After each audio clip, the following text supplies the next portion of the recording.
René Guénon, le symbolisme de la croix. Chapitre 10. Le svastika.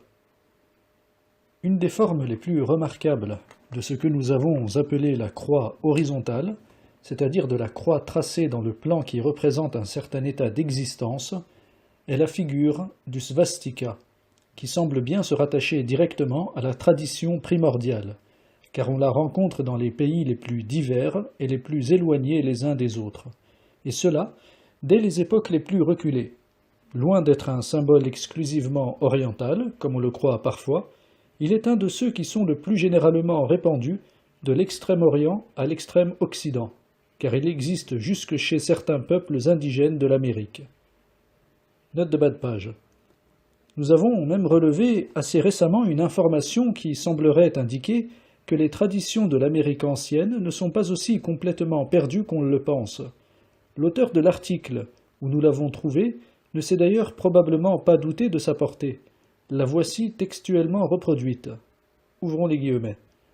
En 1925, une grande partie des Indiens Kuna se soulevèrent, tuèrent les gendarmes de Panama qui habitaient sur leur territoire et fondèrent la République indépendante de Tulé, dont le drapeau est un svastika sur fond orange à bordure rouge.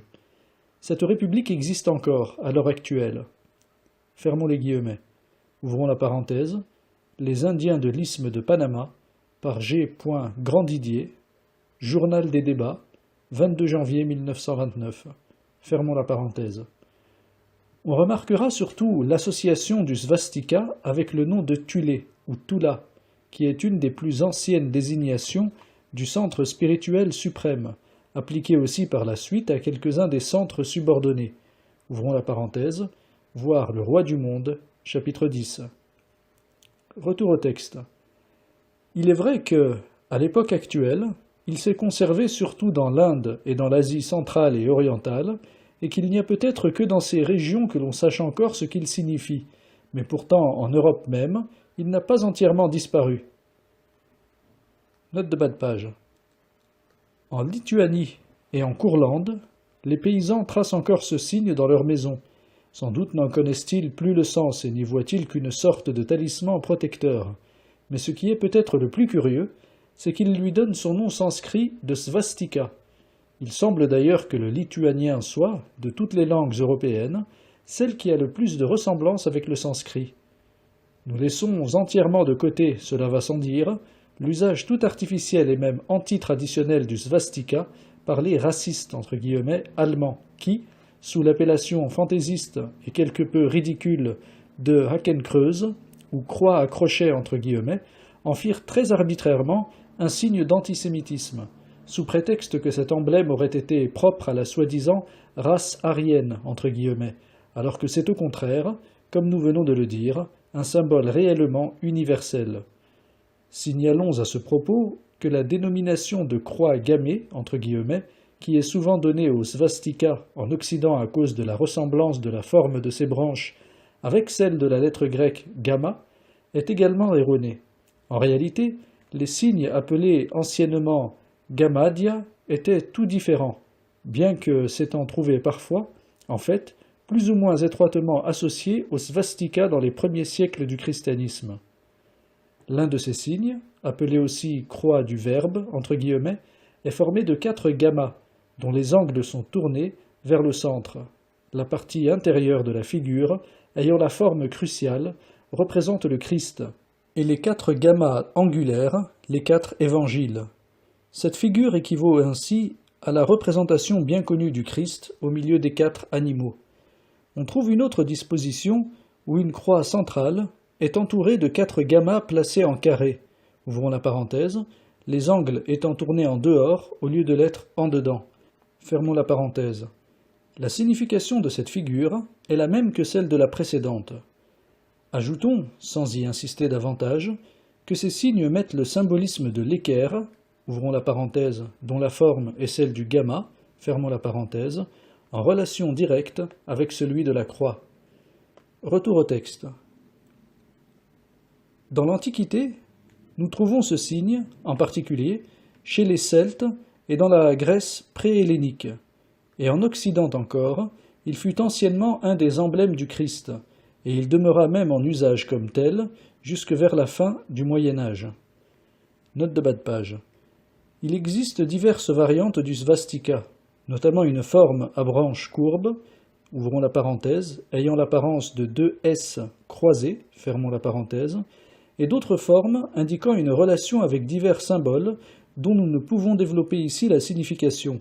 La plus importante de ces formes est le svastika dit clavigère, entre guillemets, parce que ces branches sont constituées par des clés, ouvrons la parenthèse, voir la Grande Triade, chapitre 6, fermons la parenthèse. D'autre part, certaines figures qui n'ont gardé qu'un caractère purement décoratif, comme celle à laquelle on donne le nom de grec, entre guillemets, sont originairement dérivées du svastika. Deuxième note de bas de page, voir le roi du monde, chapitre 1er. Retour au texte.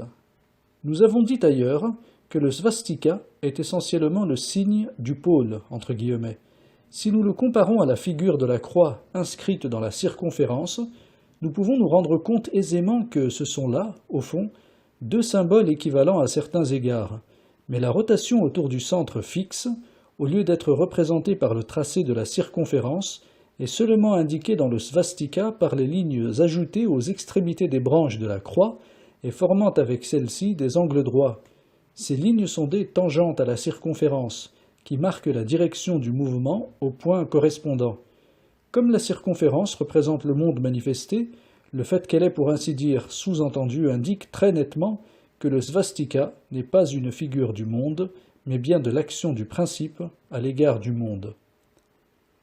Si l'on rapporte le svastika à la rotation d'une sphère telle que la sphère céleste autour de son axe, il faut le supposer tracé dans le plan équatorial, et alors le point central sera, comme nous l'avons déjà expliqué, la projection de l'axe sur ce plan qui lui est perpendiculaire.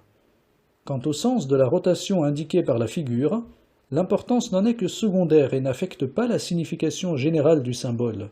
En fait, on trouve l'une et l'autre des deux formes indiquant une rotation de droite à gauche et de gauche à droite, et cela sans qu'il faille y voir toujours une intention d'établir entre elles une opposition quelconque. Note de bas de page. Ibidem, chapitre 2. Ayant indiqué à cette occasion les interprétations fantaisistes des occidentaux modernes, nous n'y reviendrons pas ici. Deuxième note de bas de page. Le mot svastika est, en sanskrit, le seul qui serve à désigner dans tous les cas le symbole en question. Le terme sovastika, que certains ont voulu appliquer à l'une des deux formes pour la distinguer de l'autre, ouvrons la parenthèse, qui seul serait alors le véritable svastika, fermons la parenthèse, n'est en réalité qu'un adjectif dérivé de svastika, et indiquant ce qui se rapporte à ce symbole ou à ses significations. Quant au mot svastika lui-même, on le fait dériver de su-asti, formule de bénédiction entre guillemets au sens propre, qui a son exact équivalent dans le ki-tob hébraïque de la Genèse. En ce qui concerne ce dernier, le fait qu'il se trouve répété à la fin du récit de chacun des jours entre guillemets de la création est assez remarquable si l'on tient compte de ce rapprochement. Il semble indiquer que ces jours, entre guillemets, sont assimilables à autant de rotations du svastika, ou, en d'autres termes, de révolution complète de la roue du monde, entre guillemets, révolution dont résulte la succession de soir et matin, entre guillemets, qui est énoncée ensuite, ouvrons la parenthèse, conférée aussi la Grande Triade, chapitre 5, fermons la parenthèse. Retour au texte. Il est vrai que dans certains pays et à certaines époques, il a pu se produire, par rapport à la tradition orthodoxe, des schismes dont les partisans ont volontairement donné à la figure une orientation contraire à celle qui était en usage dans le milieu dont ils se séparaient, pour affirmer leur antagonisme par une manifestation extérieure, mais cela ne touche en rien à la signification essentielle qui demeure la même dans tous les cas. D'ailleurs, on trouve parfois les deux formes associées. On peut alors les regarder comme représentant une même rotation vue de l'un et de l'autre des deux pôles. Ceci se rattache au symbolisme très complexe des deux hémisphères, qu'il ne nous est pas possible d'aborder ici. Note de bas de page. Il y a, à cet égard, une relation entre le symbole du svastika et celui de la double spirale, très important également, et qui, d'autre part, est assez étroitement apparenté au yin-yang extrême oriental dont il sera question plus loin. Retour au texte. Nous ne pouvons non plus songer à développer toutes les considérations auxquelles peut donner lieu le symbole du svastika, et qui, d'ailleurs, ne se rattachent pas directement au sujet propre de la présente étude, mais il ne nous était pas possible, en raison de son importance considérable au point de vue traditionnel, de passer entièrement sous silence cette forme spéciale de la croix. Nous avons donc cru nécessaire de donner tout au moins, en ce qui le concerne, ces indications quelque peu sommaires, mais nous nous en tiendrons là pour ne pas nous engager dans de trop longues digressions.